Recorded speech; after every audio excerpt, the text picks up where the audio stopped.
लालच बुरी बला है। एक शहर में एक आदमी रहता था। वो बहुत ही लालची था। उसने सुन रखा था कि अगर संतों और साधुओं की सेवा की जाए तो बहुत धन प्राप्त होता है। ऐसा सोचकर उसने साधु संतों की सेवा करना प्रारंभ कर दिया था। एक बार तभी उसके घर पर बहुत ही चमत्कारी संत पधारे।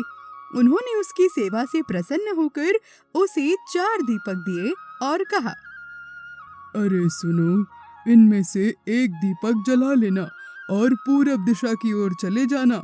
जहाँ पर भी ये दिया बुझ जाए वहाँ की जमीन को खोदना। वहाँ तुम्हें काफी धन प्राप्त होगा। अगर फिर भी तुम्हें और धन की आवश्यकता पड़े तो दूसरा दीपक जलाना और पश्चिम की ओर चले जाना। जहाँ पर भी ये दिया बुझे फिर से वहीं की जमीन को खोदना और तुम्हें मनचाही माया मिल जाएगी। यदि फिर भी संतुष्टि न हो तो ये तीसरा दीपक भी जला लेना और दक्षिण दिशा की ओर चले जाना। उसी प्रकार दिया बुझने पर जब तुम वहाँ की जमीन को खोदोगे तो तुम्हें अनंत धन की प्राप्ति होगी और इस तरह से तुम्हारे पास केवल एक दीपक और एक ही दिशा रह जाएगी। तुम्हें ना तो ये दीपक जलाना है और ना ही इसे उत्तर दिशा की ओर ले जाना है, समझे? ऐसा कहकर वो संत वहाँ से चले गए। लालची आदमी उसी वक्त पहला दिया जलाकर पूरब दिशा की ओर चला गया। दूर जंगल में जाकर दिया एक जगह पर बुझ गया। उस आदमी ने उस जगह को खोदा तो उसे पैसों से भरी एक गागर मिली और ऐसा देखकर वो बहुत खुश हुआ। उसने सोचा कि इस गागर को फिलहाल यहीं पर रहने देता हूँ, फिर कभी यहाँ से ले जाऊंगा। पहले तो मुझे जल्दी से जाकर पश्चिम दिशा की ओर देखना होगा कि वहाँ पर मुझे क्या प्राप्त होता है। ऐसा सोचकर उसने दूसरा दीपक जलाया और पश्चिम दिशा की ओर चल पड़ा। दूर एक उजाड़ स्थान में जाकर दीपक फिर से बुझ गया। वहाँ उस आदमी ने जब जमीन को खोदा तो उसे सोने की मोहरों से भरा एक घड़ा मिला। उसने घड़े को भी यही सोचकर वहीं रहने दिया कि पहले दक्षिण दिशा में जाकर देख लेना चाहिए कि वहाँ पर मुझे भला क्या प्राप्त होता है। वो अधिक से अधिक धन प्राप्त करने के लिए बेचैन हुआ जा रहा था। अगले दिन वो दक्षिण दिशा की ओर चल पड़ा और दीपक फिर से एक मैदान में एक जगह जाकर बुझ गया। उसने वहाँ की जमीन खोदी तो उसे हीरे मोतियों से भरी 2 पेटियां मिली और वो आदमी ये देखकर बेहद खुश हुआ। इसके पश्चात वो सोचने लगा कि अगर तीनों दिशाओं में इतना धन पड़ा है तो फिर चौथी दिशा में भी जरूर बहुत धन होगा। फिर उसके मन में ख्याल आया कि संत ने उसे चौथी दिशा की ओर जाने के लिए मना किया था, लेकिन दूसरे ही पल उसके मन ने कहा, हो सकता है उत्तर दिशा का धन संत अपने लिए रखना चाहते हो, लेकिन मुझे जल्दी से जल्दी उस पर भी कब्जा कर लेना चाहिए। अब ऐसा सोचते हुए ज्यादा धन प्राप्त करने के लालच में उसने संत के वचनों को नजरअंदाज कर दिया। अब अगले दिन उसने चौथा दीपक जलाया और जल्दी से उत्तर दिशा की ओर चल पड़ा। दूर आगे एक महल के पास जाकर तभी दिया बुझ गया। महल का दरवाजा बंद था। उसने दरवाजे को धकेला तो दरवाजा खुल गया। ये देखकर वो अत्यंत खुश हुआ।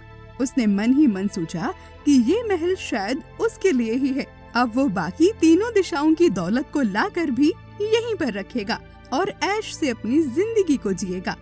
वो आदमी तभी महल के एक एक कमरे में गया। कोई कमरा हीरे मोतियों से भरा हुआ था तो किसी कमरे में सोने के कीमती से कीमती आभूषण भरे थे। इसी प्रकार अन्य कमरे में भी अनंत धन भरा हुआ था। वो आदमी चकाचौंध होता चला जा रहा था और अपने भाग्य को शाबाशी देता।